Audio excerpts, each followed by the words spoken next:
तुंगवाड सार्वजनिक श्री गणेशोत्सव मंडळ गिरगावचा महाराज आपले सहर्ष स्वागत करीत आहे। आपले हे मंडळ गेली 9 दशके हिंदू संस्कृतीची जनजागृती व त्याचा विस्तार या संकल्पनेवर कार्यरत आहे। आपल्या स्कंद पुराणात, ब्रह्मपुराणात व नारद पुराणातील उत्कल खंडात ज्याचे वर्णन आहे त्या 4 धामांपैकी एक ओडिसा राज्यात स्थित असलेले श्री जगन्नाथ पुरी बद्दल आज आपण जाणून घेणार आहोत। जगन्नाथ म्हणजे संपूर्ण सृष्टीचा स्वामी। तर चला मग हीच कथा ऐकूया स्वतः जगन्नाथाच्या आवाजात।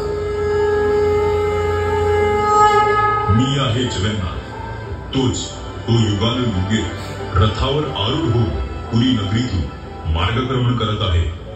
पण आज मी तुम्हाला एक गूढ सत्य सांगायला आलो आहे। असं सत्य जे फक्त भाग्यवान भक्तच जाणतात। लोक मला जगन्नाथ म्हणतात, पण तुम्हाला माहिती आहे का मी कोण आहे?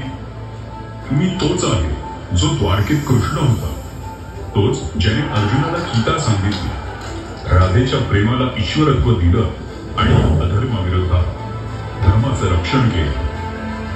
जेव्हा द्वारकेचा अंत झाला, माझं पार्थिव शरीर समुद्रात विसर्जन केलं गेलं, पण माझं हृदय, माझं चैतन्य तत्व नष्ट झालं नाही। हे चैतन्य तत्व एका पवित्र दिव्य काष्ठ रूपात समुद्रातून वाहत आलं आणि पुरीच्या किनाऱ्यावर पोहोचलं। राजा इंद्रद्युम्नने मला स्वप्नात पाहिलं आणि त्याला मी आदेश दिला, हे राजन, हे काही सामान्य लाकूड नाही, हे माझं शरीर आहे, याच्यापासून माझा विग्रह तयार कर।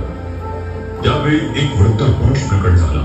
त्याने सांगितलं, मी या मूर्ती गुप्तपणे घडवी, पण कोणीही 21 दिवस मात्र दार उघडायचं नाही। तो कोणी वेगळा नव्हता, तो स्वयं विश्वकर्मा होता। 15व्या दिवशी मूर्ती बनण्याचा आवाज न आल्याने मूर्तीच्या राणी अस्वस्थ झाल्या आणि दार उघडण्यात आले। तेव्हाच आकाशवाणी झाली, हेच माझं विराट स्वरूप आहे, हेच माझे जगन्नाथ रूप आहे।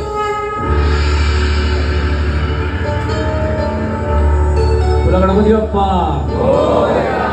मूर्ती, बोला जय जगन्नाथ, बोला जय जगन्नाथ।